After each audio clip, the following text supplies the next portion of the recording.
नमस्कार मित्रों। मौर्य साम्राज्य की अध्ययन श्रृंखला में आज हम अशोक के स्तंभों के बारे में अध्ययन करेंगे। मित्रों, मौर्य साम्राज्य के अध्ययन में अभिलेखों का बहुत महत्वपूर्ण योगदान है और जब भी अभिलेखों की बात आती है तब हमारे अंतर्मन में शिलालेख, गुहालेख, स्तूप एवं स्तंभ लेख स्वतः ही तैरने लगते हैं। साथियों, मौर्य साम्राज्य की अनेक उपलब्धियों में पत्थर का कला के रूप में बहुतायत उपयोग करना रहा है। सम्राट अशोक ने कलिंग युद्ध के बाद बौद्ध धर्म ग्रहण करने के पश्चात अनेक बौद्ध धर्म से संबंधित कार्य किए, जिनमें विदेशों में धर्म प्रचारकों को भेजना भी प्रमुख रहा। यहाँ तक कि उसने अपने पुत्र महेंद्र एवं पुत्री संघमित्रा को भी श्रीलंका बौद्ध धर्म के प्रचार हेतु भेजा था। उसने बौद्ध धर्म के प्रमुख अंग स्तूपों का निर्माण करवाया और ऐसा माना जाता है कि उसने बौद्ध धर्म ग्रहण करने के 3 वर्षों में ही 84,000 बौद्ध स्तूपों का निर्माण करवाया था। और इतिहासकारों का मानना है कि स्तंभों का निर्माण करवाकर उन पर लेख उत्कीर्ण करवाना भी बौद्ध धर्म से ही प्रेरित रहा है, जो उसके कला के प्रति प्रेम का भी संकेत करते हैं। तो आइए मित्रों, आज हम स्तंभों से संबंधित प्रश्नोत्तर को जानते हैं और प्रश्नों की शुरुआत करते हैं। पहला प्रश्न, अशोक के स्तंभ लेखों को कितने भागों में बांटा जाता है? 2 भागों में। मित्रों, अशोक के स्तंभ लेखों को 2 भागों में बांटा जाता है और ये 2 भाग हैं, वृहद स्तंभ लेख और लघु स्तंभ लेख। अशोक के शिलालेखों को भी इसी प्रकार से 2 भागों में बांटा जाता है। साथियों, अगले वीडियो में हम अशोक के शिलालेखों के बारे में अध्ययन करेंगे, तो आप निश्चित रूप से उस वीडियो को भी देखिएगा। अगला प्रश्न देखते हैं, अशोक के वृहद स्तंभ लेखों की संख्या कितनी है? 7। यानी अशोक के वृहद स्तंभ लेखों की संख्या 7 है और इन स्तंभों पर 7 लेखों का अंकन किया गया है, इसलिए इन्हें सप्त स्तंभ लेख भी कहते हैं। अगला प्रश्न देखते हैं साथियों, अशोक के वृहद स्तंभ लेख कितने स्थानों से प्राप्त हुए हैं? 6 स्थानों से। साथियों, अशोक के वृहद स्तंभ लेख 6 स्थानों से प्राप्त हुए हैं और ये 6 स्थान हैं दिल्ली टोपरा, दिल्ली मेरठ, प्रयाग, लोरिया अरराज, लोरिया नंदनगढ़ और रामपुरवा। अगला प्रश्न देखते हैं, धर्मानुसार लोगों का पोषण एवं शासन करो, यह उल्लेख कहाँ से प्राप्त होता है? प्रथम स्तंभ लेख में। साथियों, धर्मानुसार ही लोगों का पोषण यानी पालन पोषण करना चाहिए और शासन करना चाहिए, यह जानकारी हमें अशोक के प्रथम स्तंभ लेख से प्राप्त होती है। अशोक इस स्तंभ लेख में कहता है कि धम्म के अनुसार शासन करना, धम्म के अनुसार प्रजा को सुख देना और धम्म के अनुसार साम्राज्य की रक्षा करनी चाहिए। साथियों, यहाँ पर धम्म शब्द आ रहा है बार बार। धम्म शब्द प्राकृत भाषा का शब्द है जिसका तात्पर्य धर्म शब्द से लिया जाता है। साथियों, धम्म अपने आप में एक बड़ा टॉपिक है, इसके ऊपर इतिहासकारों ने कई सारे मत दिए हैं, लेकिन सामान्य प्रचलन या समझ की लिहाज से हमें धम्म का तात्पर्य धर्म से ही लेना है। अगला प्रश्न देखते हैं, धर्म क्या है? यह प्रश्न किस स्तंभ लेख में उठाया गया है? द्वितीय स्तंभ लेख में। साथियों, यह धर्म की जगह धम्म ही है यहाँ पर, तो देखते हैं हम। इसी में धम्म का अर्थ भी बताया गया है कि अल्प पाप, अत्यधिक कल्याण, दयादान, सत्यवादिता, पवित्रता, मृदुता एवं साधुता ही धम्म है। अगला प्रश्न देखते हैं, पंच यानी 5 आसीवन का उल्लेख किस स्तंभ लेख में किया गया है? साथियों, यहाँ पर आसीवन से तात्पर्य है पाप। तो अशोक ने 5 पापों का उल्लेख किया है, देखते हैं। तृतीय स्तंभ लेख में, यानी अशोक ने तृतीय स्तंभ लेख में 5 आजीवन का उल्लेख किया है, यानी 5 पापों की बात की है। और ये 5 पाप हैं। आजीवन का तात्पर्य पाप है साथियों, चांडिय, निठुल्य, क्रोधे, मनो और ईर्ष्या। और इसके साथ साथ यह भी बताया है कि धम्म के मार्ग में बाधक हैं, अतः इनसे मानव को बचना चाहिए। अगला प्रश्न देखते हैं साथियों, रज्जुकों का उल्लेख किस स्तंभ लेख से प्राप्त होता है? चतुर्थ स्तंभ लेख से, यानी रज्जुकों का उल्लेख चतुर्थ स्तंभ लेख से प्राप्त होता है। साथियों, अशोक ने राज्याभिषेक के 26वें वर्ष में रज्जुकों को न्यायिक अधिकार प्रदान किए और वह रज्जुकों की तुलना धाय माँ से करता है और उन्हें योग्य धात्री कहता है। साथियों, यह रज्जुक अधिकारी थे जो जनता में उनके आचरण का जान पहचान करते थे, ध्यान रखते थे। अगला प्रश्न देखते हैं, मैंने दंड समता एवं व्यवहार समता लागू किया है, उक्त पंक्ति कहाँ से प्राप्त होती है? चतुर्थ स्तंभ लेख से। साथियों, इतिहासकारों का मानना है कि अशोक ने सभी वर्गों के लिए समान रूप से नियमों की पालना पर बल दिया था। उसने ब्राह्मणों को प्राप्त दंड मुक्ति के अधिकार को समाप्त कर दिया था, यानी अशोक के लिए सभी धर्मों के लोग, सभी वर्णों के लोग समान थे। इसी कारण उसने जो एक विशेष वर्ग को अधिकार प्राप्त थे वो सभी समाप्त कर दिए थे और सब पर समान कानून नियम लागू कर दिए थे। अगला प्रश्न देखते हैं, किस स्तंभ लेख में जीव वध निषेध का उल्लेख प्राप्त होता है? 5वें स्तंभ लेख में। साथियों, उसने अपने राज्याभिषेक के 26वें वर्ष में जीव वध निषेध घोषित किया था। अगला प्रश्न देखते हैं, एक प्राणी का भोजन एक अन्य प्राणी नहीं हो सकता, उक्त कथन कहाँ से प्राप्त होता है? 5वें स्तंभ लेख से। साथियों, जैसा कि हम ये बात प्रारंभ में ही जान चुके हैं कि 7 स्तंभ लेख हमें प्राप्त होते हैं, तो 5वें स्तंभ लेख में इस बात का उल्लेख किया गया है कि एक प्राणी दूसरे प्राणी का भोजन नहीं हो सकता है, यानी एक प्राणी दूसरे जीव की हत्या करके अपना भरण पोषण नहीं कर सकता है। और इस लेख में उन प्राणियों की सूची भी प्राप्त होती है जिनकी हत्या करना निषेध घोषित किया गया था, और इस सूची में 23 पशु पक्षियों के नाम प्राप्त होते हैं। अगला प्रश्न देखते हैं, सभी संप्रदायों के सम्मान की बात, यानी मान सम्मान की बात किस स्तंभ लेख में कही गई है? 6ठे स्तंभ लेख में, यानी सभी संप्रदायों का सम्मान करना चाहिए, यह बात हमें 6ठे स्तंभ लेख से प्राप्त होती है। साथियों, 6ठे स्तंभ लेख में अशोक ने यह भी कहा है कि जनता का हित एवं सुख जिसमें है, यानी जिस भी कार्य में है, उसकी मैं परीक्षा करता हूँ, यानी जांच करता हूँ, तथा अधिकारियों का भी निरीक्षण और उनकी जांच करता हूँ। अगला प्रश्न देखते हैं, प्रजा के हित में किए गए कार्यों का उल्लेख किस स्तंभ लेख से प्राप्त होता है? 7वें स्तंभ लेख से।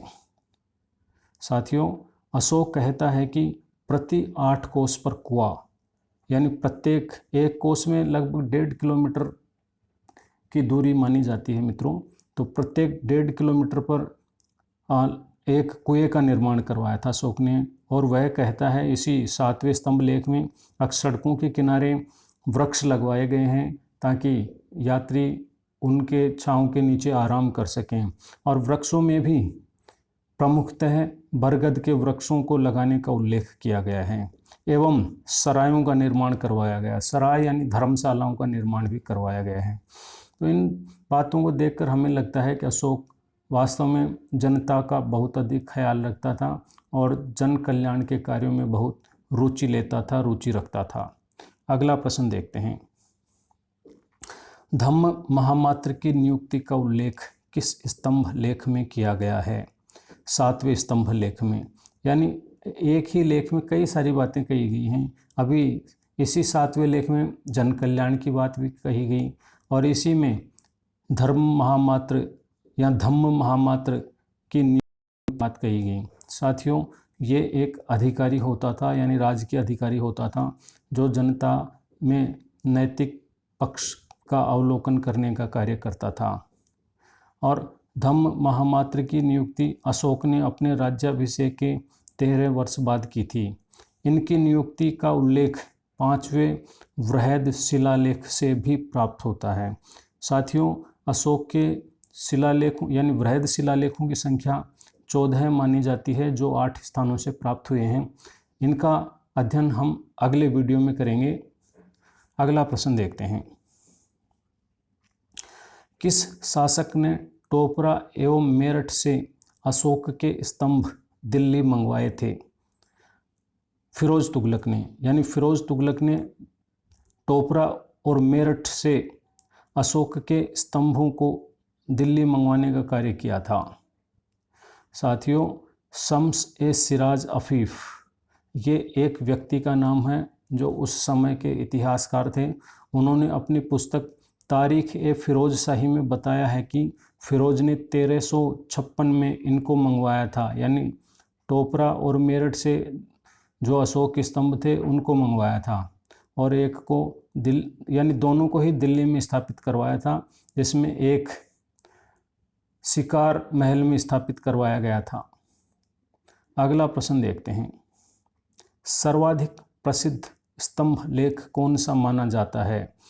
दिल्ली टोपरा स्तंभ लेख।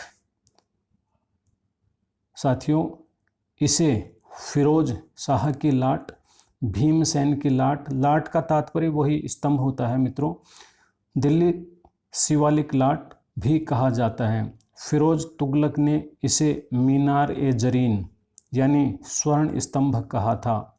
इसी अभिलेख को जेम्स प्रिंसेप ने पढ़ा था। केवल इसी पर 7 लेख अंकित हैं, अन्य पर नहीं। और इस पर विग्रहराज चतुर्थ, जो कि 12वीं सदी के एक शासक हैं, उनके भी लेख और संख्या दे रखी है 3। तो विग्रहराज चतुर्थ के 3 अभिलेख अंकित हैं दिल्ली टोपरा स्तंभ लेख पर। बहुत ही महत्वपूर्ण प्रश्न है साथियों। फिरोज तुगलक ने मीनार ए जरीन यानी स्वर्ण स्तंभ कहा है दिल्ली टोपरा स्तंभ लेख को, और जेम्स प्रिंसेप ने इसे पढ़ने का काम किया, यानी पहली बार जेम्स प्रिंसेप ही अशोक के लेखों को पढ़ने में सफल हो पाए थे और ये अभिलेख था दिल्ली टोपरा स्तंभ लेख का। अगला प्रश्न देखते हैं। किस स्तंभ पर 3 सम्राटों के अभिलेख उत्कीर्ण हैं? प्रयाग स्तंभ पर। साथियों, इसे इलाहाबाद कौशाम्बी अभिलेख भी कहा जाता है, यानी इलाहाबाद कौशाम्बी अभिलेख के नाम से भी जाना जाता है। इसे संभवतः अकबर के काल में जहांगीर द्वारा इलाहाबाद के किले में स्थापित करवाया गया था। इस पर अशोक, समुद्रगुप्त और जहांगीर के लेख उत्कीर्ण हैं। तो बहुत ही इम्पोर्टेंट क्वेश्चन मित्रों कि 3 सम्राटों के अभिलेख प्रयाग स्तंभ पर उल्लेखित हैं और समुद्रगुप्त ने हरिशेन के माध्यम से यहाँ पर अपना अभिलेख उत्कीर्ण करवाने का कार्य किया था, जिसे समुद्रगुप्त की प्रशस्ति के नाम से भी जाना जाता है। उसमें समुद्रगुप्त की विजयों के बारे में हमको जानकारी मिलती है। तो ये बहुत ही महत्वपूर्ण ऐतिहासिक स्रोत है जिस पर 3 सम्राटों के लेख उत्कीर्ण किए हुए हैं। अगला प्रश्न देखते हैं साथियों। सबसे सुरक्षित स्तंभ लेख कौन सा माना जाता है? लोरिया नंदनगढ़। यह लोरिया नंदनगढ़ एक जगह है मित्रों जो बिहार में है और सबसे सुरक्षित स्तंभ लेख यहीं का माना जाता है। लोरिया नंदनगढ़, लोरिया अरेराज एवं रामपुरवा, ये तीनों ही बिहार के चंपारण जिले में स्थित हैं। लोरिया नंदनगढ़ में औरंगजेब का एक अभिलेख भी है, यानी यहाँ पर औरंगजेब का अभिलेख भी प्राप्त होता है।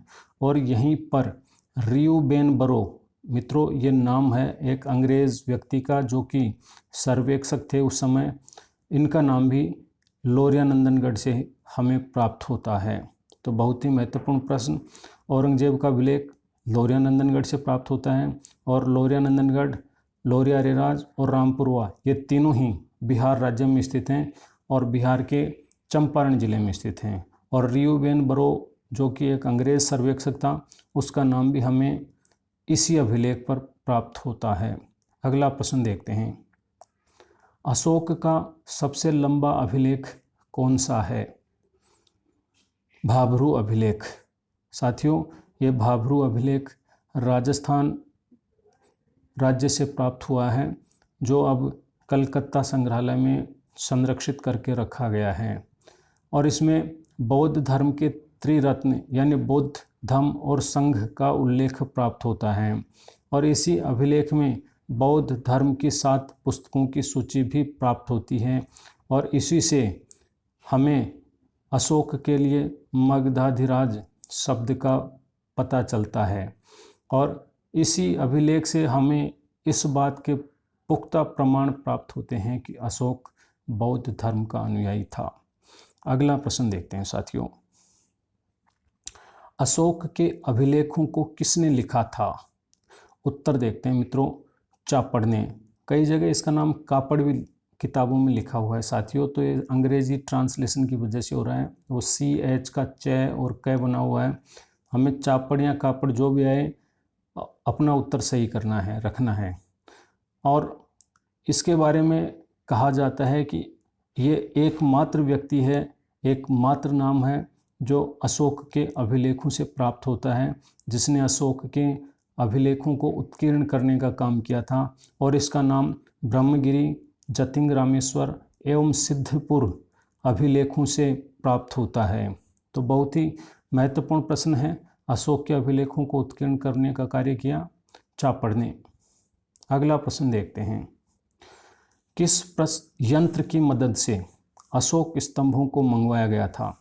साथियों, इतिहासकारों के लिए बड़ा ही अचरज का विषय है कि इतने बड़े एक ही शिला से निर्मित पत्थर स्तंभों को किस प्रकार से इतनी दूरी से लाया गया होगा, क्योंकि जहाँ पर इन स्तंभों को स्थापित किया गया है उनके आसपास कोई जो पत्थर के खाने हैं वो स्थापित ही नहीं, मौजूद ही नहीं है। तो निश्चित रूप से यह अचरज का विषय है कि कितनी दूर से इनको मंगाया गया होगा और लाकर स्थापित किया गया होगा और किस तरीके से इनको लाया गया होगा। उत्तर देखते हैं मित्रों, हाबीत, चरखी या कैप्स्टन ये नाम हैं यंत्रों के मित्रों, जिनके द्वारा इन अशोक स्तंभों को मंगवाया गया था। और सीरत-ए-फिरोज शाही ये एक पुस्तक का नाम है साथियों। इस पुस्तक के लेखक ने इन स्तंभों को लाने का सचित्र वर्णन किया है, लेकिन दुर्भाग्य की बात यह है कि इस पुस्तक के लेखक का नाम अज्ञात है, यानी पता ही नहीं है कि इस पुस्तक को लिखा किसने था। तो बहुत ही महत्वपूर्ण प्रश्न, हाबीत, चरखी और कैप्स्टन तीनों एक ही चीज़ के नाम हैं। इनकी मदद से अशोक स्तंभों को मंगवाया गया था। अगला प्रश्न देखते हैं, लघु स्तंभ कहाँ कहाँ से प्राप्त हुए हैं? साथियों, स्तंभों को 2 भागों में बांटा गया, बृहद स्तंभ और लघु स्तंभ। देखते हैं लघु स्तंभ कहाँ कहाँ से प्राप्त हुए हैं। सांची, सारनाथ, कौशाम्बी, रुम्मिनदेई एवं निगलीवा इन स्थानों से लघु स्तंभ प्राप्त हुए हैं। और इन अभिलेखों में, यानी ये जो लघु स्तंभ हैं, इनमें अशोक की राजकीय घोषणाओं यानी राज्याज्ञाओं की जानकारी प्राप्त होती है। अगला प्रश्न देखते हैं, किस लघु स्तंभ लेख का संबंध संघ भेद रोकने से है या संघ भेद से है? उत्तर देखते हैं मित्रों, सांची, सारनाथ एवं कौशाम्बी। साथियों, लघु स्तंभ लेख जिनमें संघ भेद से संबंधित बातों का उल्लेख किया गया है वो हैं सांची, सारनाथ एवं कौशाम्बी। और अशोक के लघु स्तंभों से प्राप्त होने वाले लेखों में कई महत्वपूर्ण जानकारियाँ प्राप्त होती हैं।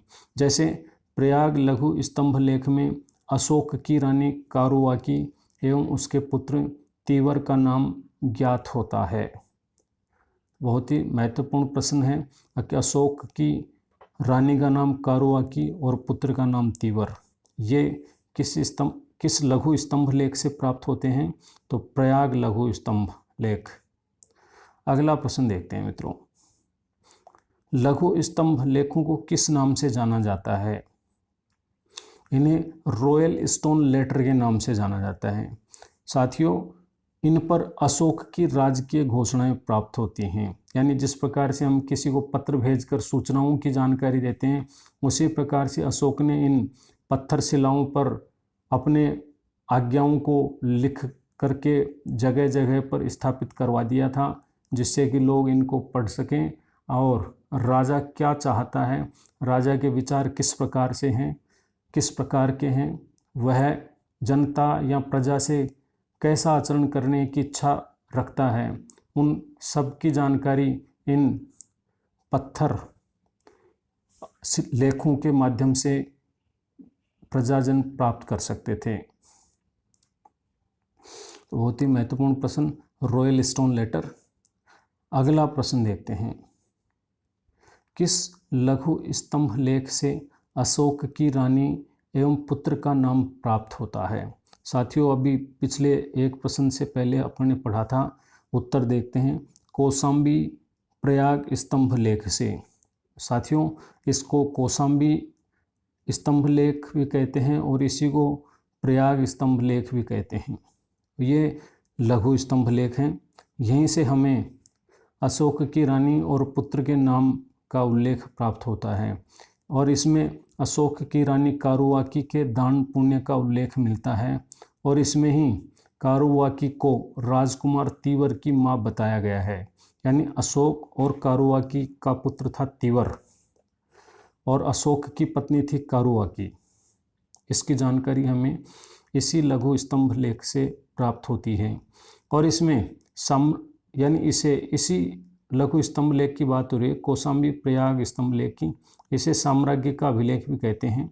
इसमें अशोक के अभिलेखों में वर्णित एकमात्र रानी यानी कारुआकी का नाम प्राप्त होता है, यानी कारुआकी ही एकमात्र रानी है अशोक की जो अभिलेखों में उल्लेखित की गई है। अगला प्रश्न देखते हैं मित्रों, किस लघु स्तंभ लेख को आर्थिक अभिलेख भी कहते हैं? उत्तर देखते हैं साथियों, रुम्मिनदेई या लुम्बिनी लेख। बहुत ही महत्वपूर्ण प्रश्न है मित्रों और इस लेख से हमें मौर्यकालीन कर व्यवस्था की जानकारी प्राप्त होती है। इसमें भाग एवं बलि नामक करों का उल्लेख प्राप्त होता है। इसमें बुद्ध को, यानी भगवान बुद्ध हैं, उनको भगवान कहा गया है। बहुत ही महत्वपूर्ण प्रश्न, बुद्ध को भगवान किस लघु स्तंभ लेख में कहा गया है? तो रुम्मिनदेई या लुम्बिनी लेख में। और भाग एवं बलि नामक करों का उल्लेख कहाँ से प्राप्त होता है? रुम्मिनदेई एवं लुम्बिनी लेख में। अगला प्रश्न देखते हैं मित्रों, रुम्मिनदेई स्तंभ लेख की खोज किसने की थी? बहुत ही महत्वपूर्ण प्रश्न है साथियों, फ्यूरर। साथियों, ये व्यक्ति का नाम है जो कि एक अंग्रेज अधिकारी थे। इन्होंने रुम्मिनदेई स्तंभ लेख की खोज की थी और इसकी खोज 1896 में फ्यूरर के द्वारा की गई थी और ये फ्यूरर ने ही 1895 में निगलिवा स्तंभ लेख की भी खोज की थी। तो बहुत ही महत्वपूर्ण नाम है साथियों, फ्यूरर। रुम्मिनदेई स्तंभ लेख की इन्होंने खोज की 1896 में। अगला प्रश्न देखते हैं, रामपुरवा अभिलेख की खोज किसके द्वारा की गई थी? उत्तर देखते हैं मित्रों, कार्लाइल के द्वारा। ये कार्लाइल भी एक अंग्रेज व्यक्ति का नाम है जिन्होंने रामपुरवा अभिलेख को खोजा था और इसकी खोज 1872 में की गई थी और रामपुरवा स्तंभ लेख विहीन स्तंभ है, यानी इस स्तंभ पर कोई भी लेख खुदा हुआ नहीं है और इसकी एक महत्वपूर्ण विशेषता यह है मित्रों कि इसके शीर्ष पर बैल यानी वृषभ की आकृति अंकित है। इसके बाद अगला प्रश्न देखते हैं मित्रों, अशोक के स्तंभों की संख्या कितनी मानी जाती है? ये स्तंभों है साथियों, टाइपिंग में थोड़ी सी मिस्टेक। उत्तर देखते हैं 30, यानी अशोक के स्तंभों की संख्या 30 मानी जाती है, 30। साथियों, फाहियान ने अशोक के 6 तथा हेनसांग ने अशोक के 15 स्तंभों का उल्लेख किया है। अशोक स्तंभों को अशोक की लाट भी कहा जाता है। साथियों, हेनसांग हर्षवर्धन के काल में आया था और फाहियान गुप्त काल में आया हुआ एक चीनी यात्री था। साथियों, फाहियान ने 2 स्तंभ श्रावस्ती के जैतवन विहार में बताए हैं और एक संकिसा में बताए हैं, तो 2 + 1 3 हो गए, और चौथा उन्होंने लोरिया अरेराज में बताया, और 2 स्तंभ पाटलिपुत्र में देखे थे। इस चीज़ की जानकारी फाहियान के द्वारा हमें प्राप्त होती है, उनके द्वारा रचित पुस्तक में। और हेनसांग के द्वारा भी 15 अशोक स्तंभों को देखने की जानकारी उनके द्वारा रचित पुस्तक से प्राप्त होती है। उसमें जो स्थान बताए गए हैं उसमें संकिसा, श्रावस्ती, कपिलवस्तु, लुम्बिनी, कुशीनगर, सारनाथ, वैशाली, पाटलिपुत्र और राजगृह थे। यानी यहाँ पर हेनसांग ने अशोक के स्तंभों को देखा था। तो बहुत ही महत्वपूर्ण प्रश्न। फाहियान ने अशोक के 6 स्तंभों को देखा था और हेनसांग ने 15 स्तंभों का उल्लेख किया है, और इनको यानी अशोक स्तंभों को अशोक की लाट भी कहा जाता है। अशोक के स्तंभ कहाँ पर तैयार किए जाते थे? बहुत ही महत्वपूर्ण प्रश्न है साथियों, और ये स्थान है चुनार, जो कि मिर्ज़ापुर क्षेत्र में पड़ता है। वहाँ पर इन स्तंभों का निर्माण किया जाता था, और चुनार में स्तंभों के निर्माण का कारखाना था, और ये स्तंभ लाल बलुआ पत्थर से निर्मित एकास्मक हैं, यानी एक ही पत्थर से बनाए जाते थे। इनको टुकड़े कर करके निर्मित नहीं किया जाता था, बल्कि जो ऊपर से लेकर नीचे तक का जो भी स्तंभ था वो एक ही पत्थर का उपयोग करते हुए निर्मित किए जाते थे। बहुत ही महत्वपूर्ण प्रश्न। चुनार मिर्ज़ापुर में अशोक के स्तंभों को तैयार किया जाता था और ये एकास्मक होते थे। मित्रों, कई बार प्रश्न आता है कि ईरानी और भारतीय जो स्तंभ हैं उनमें क्या डिफरेंस है? तो ये एकमात्र डिफरेंस, सबसे पहला डिफरेंस और बहुत ही महत्वपूर्ण डिफरेंस है वो ये है कि भारतीय जो स्तंभ हैं वो एकास्मक हैं, जबकि ईरानी जो स्तंभ हैं वो अलग अलग टुकड़े यानी पत्थर के पार्ट करके निर्मित किए जाते थे। और दूसरी महत्वपूर्ण ये कि भारतीय जो स्तंभ थे वो पॉलिशदार हुआ करते थे, जबकि जो ईरानी स्तंभ थे वो इतने पॉलिश वाले नहीं हैं जितने भारतीय हैं। और प्राय भारतीय जो स्तंभ थे उनके शीर्ष पर कोई ना कोई पशु की आकृति अंकित है, जबकि ईरानी जो स्तंभ हैं उनके ऊपर इस प्रकार की विशेषता देखने को नहीं मिलती है। अगला प्रश्न देखते हैं मित्रों, अशोक का प्रथम स्तंभ कौन सा माना जाता है? साथियों, बसाल्ट स्तंभ ये अशोक का पहला स्तंभ माना जाता है। साथियों, इसे बसाल्ट बखीरा यानी वैशाली का कोलिहा स्तंभ भी कहा जाता है, क्योंकि यह बखीरा गांव के पास कोलुहा नामक स्थान से प्राप्त हुआ है, इसलिए इसे बसाल्ट बखीरा कोलुहा स्तंभ के नाम से भी जाना जाता है। तो बहुत ही महत्वपूर्ण प्रश्न। प्रथम स्तंभ बसाल्ट स्तंभ, यदि ये बखीरा स्तंभ आ जाए तो भी हमें प्रथम स्तंभ करना है, और यदि कोलुहा स्तंभ आ जाए तो भी प्रथम स्तंभ इसे ही करना है। लेकिन प्राथमिकता के क्रम से हमें ध्यान रखना है कि सबसे पहले कोलुहा को करना होगा, फिर बखीरा और फिर बसाल्ट, इस प्रकार से। अगला प्रश्न देखते हैं मित्रों, कला की दृष्टि से सर्वोत्तम स्तंभ लेख कौन सा माना जाता है? सारनाथ स्तंभ। मित्रों, सारनाथ स्तंभ अशोककालीन स्तंभों का सिरमौर माना जाता है। यह स्तंभ कला का आदर्श नमूना है, जिसे अशोक के लेखों में शिलाथंभ कहा गया है। सारनाथ स्तंभ की खोज 1905 में ओरेल स्टाइन ने की थी। बहुत ही इम्पोर्टेंट क्वेश्चन है साथियों। सारनाथ स्तंभ की खोज किसने की थी? ओरेल स्टाइन ने की थी। सारनाथ स्तंभ की खोज कब हुई थी? 1905 में हुई थी। और सबसे सर्वोत्तम स्तंभ कौन सा माना जाता है? सारनाथ स्तंभ माना जाता है। साथियों, मैं एक महत्वपूर्ण जानकारी और दे दूं आपको कि सारनाथ स्तंभ है वो भारतीय राज चिन्ह के रूप में भी स्वीकार किया गया है। अगला प्रश्न देखते हैं मित्रों। सबसे छोटा स्तंभ लेख कौन सा माना जाता है? रुम्मिनदेई, यानी रुम्मिनदेई सबसे छोटा स्तंभ लेख है और यह स्मृति लेख भी कहलाता है।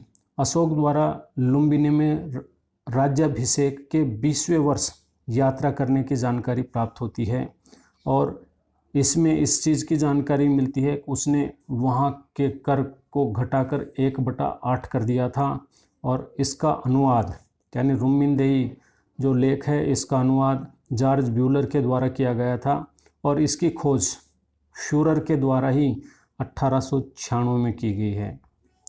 अगला प्रश्न देखते हैं साथियों। तो बहुत ही इंपॉर्टेंट क्वेश्चन, सबसे छोटा स्तंभ लेख रुम्मिनदेई, जबकि सबसे बड़ा जो अभिलेख है अशोक का वो भाब्रू अभिलेख है। अगला प्रश्न देखते हैं साथियों। अशोक के लेख युक्त स्तंभों की संख्या कितनी है? 10, यानी अशोक के 10 स्तंभ ऐसे हैं जो लेख युक्त हैं।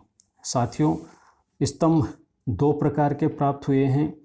इतिहासकारों ने प्राप्त स्तंभों को 2 भागों में बांटा है। एक जिन पर कुछ न कुछ लेख अंकित किया गया है उसको लेख युक्त स्तंभ कहा गया है और उन स्तंभों पर जिन पर कोई लेख नहीं है उनको लेखविहीन स्तंभ कहा गया है। तो लेख युक्त स्तंभों की संख्या 10, ध्यान रखिएगा। अगला प्रश्न देखते हैं। लेखविहीन स्तंभ कहाँ कहाँ से प्राप्त हुए हैं? उत्तर देखते हैं साथियों। बसाड़, रामपुरवा, संकिसा और कौशाम्बी से, यानी इन जगहों से लेखविहीन स्तंभ प्राप्त हुए हैं, यानी ऐसे स्तंभ जिनके ऊपर कोई लेख उत्कीर्ण किए हुए नहीं हैं। साथियों, जैसा कि हमने देखा था लेख युक्त स्तंभों की संख्या 10 प्राप्त हुई है और लेखविहीन स्तंभ हमारे पास 1, 2, 3, 4 दिए हुए हैं और कुछ और भी संख्या प्राप्त हो सकती है। साथियों, संख्या मुझे मिली नहीं बुक्स में, तो आप कंफर्म करिएगा और यदि आपको प्राप्त होती है तो कमेंट बॉक्स में ज़रूर लिखिएगा। प्रश्न ऐसे बन सकता है कि निम्नलिखित में से कौन सा स्तंभ लेख विहीन है या कौन सा लेख युक्त है या लेख रहित है? तो 4 दे देगा और 1 नहीं देगा, इस प्रकार से तो बहुत ही स्टैंडर्ड क्वेश्चन बन सकता है। साथियों, ध्यान रखिएगा सारे नाम। अगला प्रश्न देखते हैं। एक सिंह की आकृति कहाँ कहाँ के स्तंभों से प्राप्त होती है? साथियों, अशोक के द्वारा जो भी स्तंभ निर्मित करवाए गए उनके शीर्ष पर कुछ न कुछ पशु की आकृति हमको प्राप्त होती है और प्रायः सिंह की आकृति ही प्राप्त होती है। कुछ स्तंभ ऐसे हैं जिनके ऊपर एक सिंह की आकृति प्राप्त होती है, कुछ ऐसे हैं जिनके ऊपर एक से अधिक सिंहों की आकृति प्राप्त होती है। तो प्रश्न हमारा यही है कि एक सिंह की आकृति कहाँ कहाँ से प्राप्त होती है? उत्तर देखते हैं मित्रों। कोल्हुआ, लोरिया, नंदनगढ़, रामपुरवा स्तंभों से। साथियों, अशोक के अधिकांश स्तंभों पर सिंह की मूर्तियों की आकृति प्राप्त होती है और कहीं पर बैल और गज की मूर्ति भी प्राप्त होती है। साथियों, रामपुरवा से हमें स्तंभ शीर्ष पर बैल की आकृति या मूर्ति प्राप्त होती है और संकिसा से हमें गज की मूर्ति प्राप्त होती है। तो ध्यान रखना है, परीक्षाओं में प्रश्न आया हुआ है कि कौन से स्थान से किस पशु की मूर्ति शीर्ष पर स्थापित की गई है। अगला प्रश्न देखते हैं मित्रों। साथियों, बहुत ही महत्वपूर्ण प्रश्न है। पहले प्रश्न पढ़ते हैं। किन स्तंभों की चौकी पर दाना चुगते हुए हंसों का अंकन प्राप्त होता है? तो मित्रों, सबसे पहले तो हमें ये समझना है कि चौकी आखिर होती क्या है।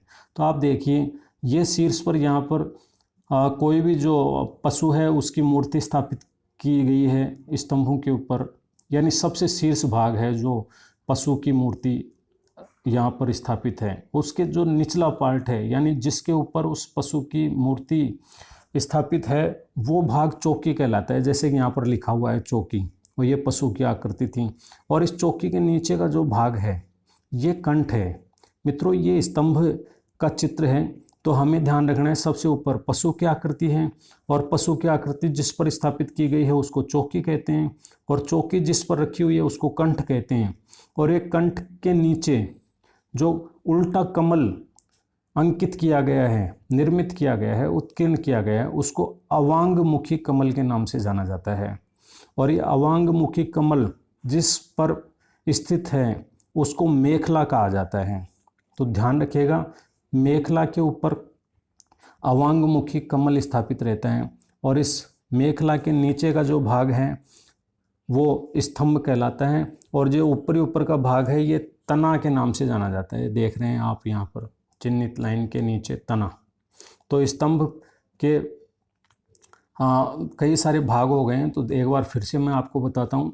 ऊपर पशु की आकृति है, यानी शीर्ष पर, स्तंभ के शीर्ष पर पशु की आकृति जिस पे उसको चौकी, उसके नीचे कंठ, ये कंठ दिख रहा है, हम इसको कंठ कहेंगे, यानी स्तंभ के पार्ट हैं ये। और इस कंठ के नीचे अवांगमुखी कमल है यानी उल्टा कमल है, और ये कमल जिस पर स्थित है उसको मेखला के नाम से जाना जाता है। और ये मेखला के जो नीचे का भाग है वो एक स्तंभ है जिसको तना के नाम से भी जाना जाता है, और इसके ऊपर ये मेखला, अवांगमुखी कमल, कंठ, चौकी और पशु की आकृति है। तो साथियों ये हमें ध्यान रखना है कि सबसे ऊपर क्या है और उसके नीचे क्या, उसके नीचे क्या, उसके नीचे, इस प्रकार से क्रमिक रूप से पशु की आकृति, चौकी, कंठ, अवांगमुखी कमल, मेखला और फिर स्तंभ है जिसके ऊपरी भाग को हम तनी के नाम से जानेंगे। उत्तर देखते हैं साथियों। लोरिया नंदनगढ़ एवं रामपुरवा स्तंभों के ऊपर, यानी यहाँ पर इस चौकी पर हमें दाना चुगते हुए हंसों का अंकन प्राप्त होता है। इस चौकी पर यह है चौकी साथियों। अगला प्रश्न देखते हैं, किस स्तंभ पर गज मूर्ति स्थापित की गई है? उत्तर देखते हैं मित्रों, संकिसा स्तंभ पर, यानी संकिसा से मिलने वाला जो स्तंभ है उसके शीर्ष पर गज की मूर्ति प्राप्त होती है। यह अशोक का एकमात्र स्तंभ है जिसके शीर्ष पर गज की मूर्ति प्राप्त होती है। साथियों गज यानी हाथी की मूर्ति स्थापित की गई है संकिसा स्तंभ पर। यह अभी पिछले फर्स्ट ग्रेड परीक्षा में प्रश्न आया था कि संकिसा से हमें मूर्ति प्राप्त होती है। प्रश्न ऐसे आया था गज की मूर्ति हमें कहाँ से, कौन से स्तंभ से प्राप्त होती है, तो संकिसा से। साथियों ये जो चैप्टर जिसको हम पढ़ रहे हैं इस वक्त, ये बहुत ही महत्वपूर्ण चैप्टर है और मौर्यकालीन कला संस्कृति से संबंधित सारे प्रश्नों को कवर करने वाला है। अगला प्रश्न देखते हैं साथियों। तो गज की मूर्ति संकिसा से प्राप्त हुई है। अशोक के किस स्तंभ से वृषभ मूर्ति प्राप्त होती है? वृषभ यानी बैल की मूर्ति। उत्तर देखते हैं मित्रों, रामपुरवा स्तंभ से। यह रामपुरवा भी बिहार के चंपारण जिले में स्थित है साथियों, और यहाँ से हमें स्तंभ शीर्ष से वृषभ की मूर्ति प्राप्त होती है। और निहार रंजन रे ये एक इतिहासकार हैं साथियों, इन्होंने इस वृषभ मूर्ति को मौर्यकालीन तक्षण कला की सर्वश्रेष्ठ उपलब्धि माना है, और एकमात्र इसी स्तंभ से वृषभ मूर्ति की प्राप्ति हुई है। तो बहुत ही महत्वपूर्ण प्रश्न साथियों कि वृषभ की मूर्ति प्राप्त हुई है रामपुरवा स्तंभ लेख से। अगला प्रश्न देखते हैं साथियों। चार सिंह एक साथ किन किन स्तंभों से प्राप्त हुए हैं? साथियों जैसा कि अपन पढ़ रहे थे अभी, एक सिंह स्तंभ शीर्ष पर स्थापित है, उन स्थानों का नाम पूछा गया था, और अब एक साथ चार सिंह कहाँ कहाँ से प्राप्त हो रहे हैं देखते हैं मित्रों। सारनाथ और सांची से, यानी सांची और सारनाथ से चार सिंह शीर्ष पर उत्कीर्ण किए गए हैं। साथियों सबसे अच्छा सिंह शीर्ष स्तंभ सारनाथ का है, यानी सारनाथ पर सारनाथ के शीर्ष पर चार सिंहों की मूर्ति स्थापित की हुई है जो एक दूसरे के पीठ लगाकर बैठे हुए हैं, और इसको सबसे अच्छा स्तंभ स्वीकार किया जाता है, और इसे भारतीय राष्ट्रीय चिन्ह के रूप में भी स्वीकार किया गया है, यानी राज चिन्ह के रूप में। और सांची के स्तंभ में दाना चुगते हुए हंसों को भी त्रिरत्न चिन्हों के साथ दिखाया गया है। तो बहुत ही महत्वपूर्ण प्रश्न। 4 सिंह सिर्फ हमें 2 ही जगह से प्राप्त होते हैं साथियों, सारनाथ और सांची से, जिसमें सारनाथ का जो स्तंभ है, सारनाथ का जो सिंह शीर्ष है, इसको हमने राष्ट्रीय चिन्ह के रूप में स्वीकार किया है। अगला प्रश्न देखते हैं। सारनाथ के स्तंभ पर अंकित पशु कौन कौन से हैं? ये कई बार परीक्षाओं में प्रश्न आ चुका है साथियों। हमें याद रखना है, हाथी, सिंह, अश्व यानी घोड़ा, और वृषभ, वृषभ यानी बैल। हाथी, सिंह, अश्व और वृषभ, 4 पशुओं की आकृति हमको प्राप्त होती है। और महावंश जो कि एक बौद्ध पुस्तक है, इसमें इसे चतुष्पद पंक्ति कहा गया है, यानी इन जो 4 पशुओं की मिलते हैं हमें, उनको चतुष्पद पंक्ति कहा गया है। ये बौद्ध धर्म से भी संबंधित हैं साथियों, ये चारों जो पशु हैं वो, इसलिए इनको अशोक स्तंभों में अंकित करवाया गया है। अगला प्रश्न देखते हैं मित्रों। हेनसांग के अनुसार कौन सा स्तंभ विद्युत आघात से टूट गया था? बहुत इंटरेस्टिंग प्रश्न है साथियों, और यह है लुम्बिनी स्तंभ। लुम्बिनी, इसे ही रुमिनदेय स्तंभ भी कहा जाता है, और इतिहासकारों का मानना है कि इस पर उस समय गरुड़ की आकृति रही होगी। साथियों, यह बिजली गिरने से टूट गया था यह स्तंभ, लेकिन इतिहासकार उसके शीर्ष भाग के बारे में अनुमान लगाते हैं कुछ बचे हुए अवशेषों के आधार पर कि यहाँ पर गरुड़ की आकृति रही होगी। साथियों, ये आज के इस प्रश्नोत्तर कार्यक्रम से संबंधित कई सारे जानकारियाँ आप लोगों को मिली हैं, और मैंने कई सारे 2-3 स्लाइड में चित्रों को संकलित किया है जो कि आपका ज्ञान वर्धन करने में और अधिक मदद करेंगे, क्योंकि सुनी हुई चीज़ें हमें याद रहती हैं, लेकिन उनका अवधि है वो थोड़ी कम रहती है, और देखी सुनी चीज़ें हमें लंबे समय तक याद रहती हैं, ऐसा विद्वान लोग मानते हैं। तो यहाँ चित्रों के माध्यम से भी मैंने आपको कुछ जानकारियाँ देने की कोशिश की है। साथियों, ये देखिए, आप यहाँ पर ये देख रहे हैं, ये सारनाथ है, सारनाथ यहाँ पर है, और ये सारनाथ के जो अशोक स्तंभ है जिनमें 4 सिंह मौजूद हैं, उनका चित्र यहाँ पर अंकित है। और यहाँ पर ये देखिए, सांची में भी हमको 4 सिंह देखने को मिले थे शीर्ष के ऊपर, लेकिन इनका जो इस समय प्राप्ति है वो ज़्यादा बेहतर तरीके से नहीं है, अच्छी स्थिति में नहीं है, जबकि सबसे अच्छी स्थिति में हमें सारनाथ से प्राप्त होने वाले सिंह प्राप्त हुए हैं साथियों। और हमने देखा था ये संकिसा यहाँ पर मौजूद है, और इस संकिसा से हमें गज की मूर्ति यानी हाथी की मूर्ति प्राप्त हुई थी। और लोरिया नंदनगढ़ से देखिए हमें सिंह भी प्राप्त हुआ है, और रामपुरवा से हमें बैल की आकृति प्राप्त हुई है शीर्ष से, और वैशाली यानी वसाड़ से हमें सिंह की मूर्ति प्राप्त हुई है, और रामपुरवा से हमें बैल और सिंह दोनों प्राप्त हुए हैं, लेकिन बैल की मूर्ति एकमात्र स्तंभ शीर्ष पर हमें रामपुरवा से ही प्राप्त हुई है। और इसके अलावा इस दूसरे पार्ट में हम देखते हैं साथियों, देखिए कैसी चमकदार यहाँ पर स्तंभों का निर्माण किया गया था, और इनके ऊपर ये जो चित्र अक्सर आप लोगों को दिख रहे हैं, ये अशोक के द्वारा उत्कीर्ण करवाए गए थे, और इनमें विभिन्न राजकीय घोषणाएं मौजूद हैं, जो वह जैसे जेम्स प्रिंसेप ने पढ़ने को प्रयास किया था, उसके बाद तो कई सारे लेखकों ने, विद्वानों ने इनको पढ़ करके अंग्रेजी और हिंदी में ट्रांसलेट भी किया है। अगली स्लाइड देखते हैं साथियों। साथियों, आप देख रहे होंगे ये भी एक स्तंभ है अशोक का, और इस पर कई सारी लाइनों पंक्तियों में लेख आपको खुदे हुए दिख रहे हैं साथियों। ये उस समय खुदवाए हुए लेख हैं जो हमारे लिए इतिहास को जानने का बहुत ही महत्वपूर्ण स्रोत हैं। आप देख सकते हैं मित्रों, हमारे लिए बहुत उपयोगी, इतिहास के लिए महत्वपूर्ण देन ये स्तंभ और इसके बाद यहाँ आप देखिए ये अलग भाषा प्रतीत हो रही है और ये अलग भाषा, ये तो मुझे संस्कृत लग रही है साथियों। हमने देखा था कि प्रयाग का जो स्तंभ है उसके ऊपर अशोक के साथ साथ जहांगीर और समुद्रगुप्त के लेख भी प्राप्त होते हैं।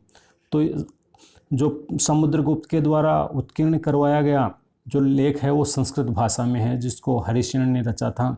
तो ये यहाँ पर आप देख रहे हैं संस्कृत भाषा प्रतीत हो रही है, तो हमारे लिए बहुत महत्वपूर्ण। और यहाँ पर आप देखें ये सारनाथ का अशोक स्तंभ जिसके ऊपर 4 सिंह मौजूद हैं, पहला ये बीच में है और तीसरा ये रहा, ये एक इसके पीछे है साथियों जो हमें दिख नहीं रहा। ये सबसे अच्छी स्थिति में यही है। सारनाथ का जो स्तंभ है उसके शीर्ष पर जो सिंहों की मूर्तियां हैं जो चारों दिशाओं में इस बात को यानी धर्मचक्र प्रवर्तन को उद्घोषित करती हुई प्रतीत हो रही हैं। और ये देखिए ये घोड़ा है, ये हाथी है, और अभी हम देख रहे थे अश्व भी ये पीछे के पार्ट में, और बाकी 2 बैल है और सिंह है वो शायद पीछे की तरफ हैं इसमें जो दिख नहीं रहे हमें। बाकी सिंह और बैल के अलावा घोड़ा और हाथी हमको नज़र आ रहे हैं। ये अशोक चक्र यहाँ पर आप देख रहे हैं, यहाँ पर हमारे तिरंगे में इसको स्वीकारा गया है, तो आप देख सकते हैं चित्र के माध्यम से। और ये सांची का चतुर्मुखी सिंह आकृति देखिए साथियों, आप देख रहे होंगे ये यहाँ से थोड़ा सा इसका टूट चुका है, शेर का मुंह है वो, तो ये खंडित अवस्था है थोड़ी सी, जबकि यहाँ पर आप देखेंगे सारनाथ में बिल्कुल एकदम साफ़ सुथरा और अच्छी स्थिति में है।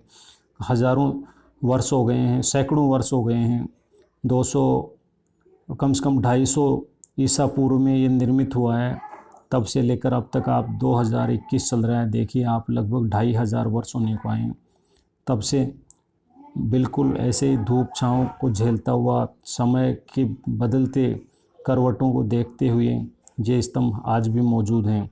तो ये सांची और ये सारनाथ दोनों ही जगह से हमें चतुर्मुखी सिंह प्राप्त हुए हैं स्तंभ शीर्ष पर। अगली स्लाइड देखते हैं साथियों, ये लौरिया नंदनगढ़ और ये भी अशोक का ये स्तंभ हमें प्राप्त हो रहा है। यहाँ पर देख रहे हैं कि इसके ऊपर यानी इसके शीर्ष पर सिंह की आकृति बनी हुई है, और ये सिंह जिसके ऊपर विराजमान है उस नीचे वाले पार्ट को चौकी के नाम से जाना जाता है। फिर कंठ और अवांगमुखी कमल भी हमको यहाँ पर प्रतीत हो रहा है। तो चित्रों के माध्यम से आप अपनी जानकारी और अधिक अच्छी कर सकते हैं।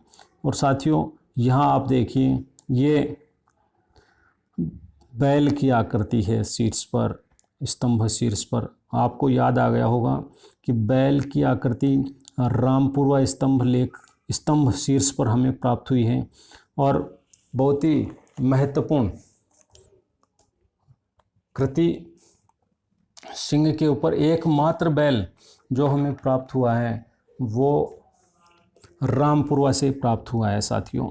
और ये देखिए ये गज की कृति यहाँ पर आकृति उकेरी हुई है, ये इसका मुंह थोड़ा सा ऐसे हो रहा है खंडित स्थिति, बाकी ये आराम से पहचाना जा सकता है कि ये गज की मूर्ति है साथियों।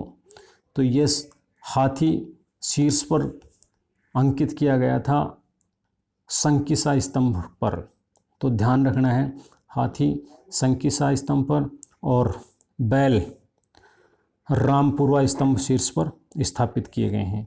बाकी ये साथियों ये वही अशोक सारनाथ स्तंभ है, ये संकिसा और ये रामपुरवा, और ये 2 स्तंभ और दे रखे हैं, ये लौरिया नंदनगढ़ हैं और ये बसाड़ सिंह स्तंभ यहाँ पर आप देख रहे हैं, ये मौर्य स्तंभ पिलर्स।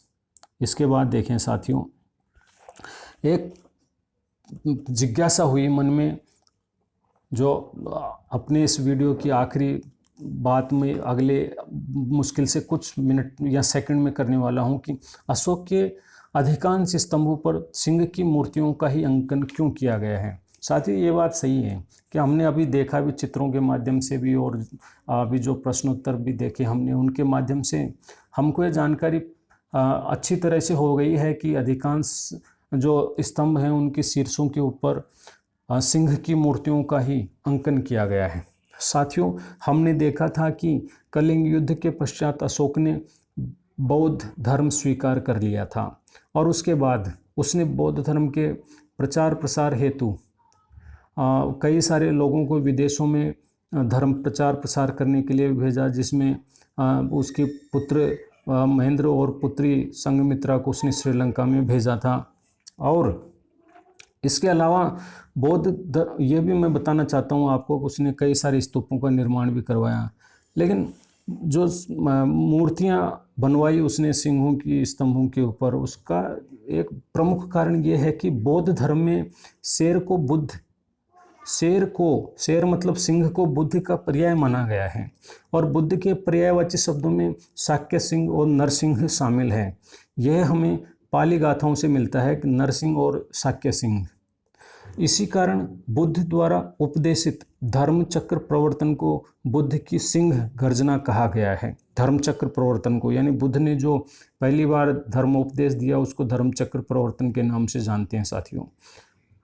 ये दहाड़ते हुए सिंह धर्म चक्र प्रवर्तन के रूप में दृष्टिमान है। ये ऐसे लग रहा है कि जो सिंहों को स्थापित किया हुआ है ये बौद्ध धर्म को प्रसारित कर रहे हैं। और बुद्ध को ज्ञान प्राप्त होने के बाद भिक्षुओं ने चारों दिशाओं में जाकर लोक कल्याण हेतु बहुजन हिताय बहुजन सुखाय का आदेश यहीं पर, यानी ऋषिपत्तन जिसको मृगदाव के नाम से भी जाना जाता है, वहीं पर महात्मा बुद्ध के द्वारा दिया गया, जो आज सारनाथ के नाम से विश्वविख्यात है। महात्मा बुद्ध ने पहला उपदेश यहीं पर दिया था। और इसलिए यहाँ मौर्य साम्राज्य के तीसरे सम्राट अशोक महान ने, यानी इसी सारनाथ जगह की बात हो रही है साथियों, स्पेसिफिक रूप से कई सभी जगह स्तंभ स्थापित करवाया अशोक ने, लेकिन सारनाथ एक विशेष जगह थी क्योंकि यहाँ पर महात्मा बुद्ध के द्वारा पहली बार धर्मोपदेश दिया गया था, जिसको धर्मचक्र प्रवर्तन के नाम से जानते हैं। और इसी कारण से उसी की स्मृति में सम्राट अशोक ने स्तंभ स्थापित करवाया, जिससे ऐसे लगा कि चारों दिशाओं में ये जो शीर्ष पर स्थित सिंह हैं वो गर्जना कर रहे हैं। यानी शेर रोयरिंग और लोयन की मूर्ति अशोक ने बनवाने की कोशिश की थी, और इन्हें ही वर्तमान में अशोक स्तंभों के नाम से जाना जाता है। और मुझे लगता है यही प्रमुख कारण है कि अशोक ने इन पर सिंहों की मूर्तियां बनवाई थी। और अधिकांश इतिहासकार भी इसी बात को मानते हैं कि मूल कारण यही रहा था अशोक के द्वारा स्तंभों के शीर्ष पर सिंहों की मूर्तियां अंकित करवाने का, कि ये जो सिंह हैं ये महात्मा बुद्ध के पर्याय माने जाते हैं। तो साथियों, आज के इस वीडियो में कई सारी बातों को आपको बताने की कोशिश की है। मुझे लगता है कि इस वीडियो के माध्यम से आपके ज्ञान में निश्चित रूप से वृद्धि हुई होगी। और अगर कोई सुझाव या विचार हो तो आप निश्चित रूप से कमेंट बॉक्स में लिखिएगा। और अगले वीडियो में एक बहुत ही महत्वपूर्ण जानकारी, जिसमें अशोक के या मौर्य साम्राज्य के शिलालेखों के बारे में आपको जानने को मिलेगा। तब तक के लिए नमस्कार और धन्यवाद।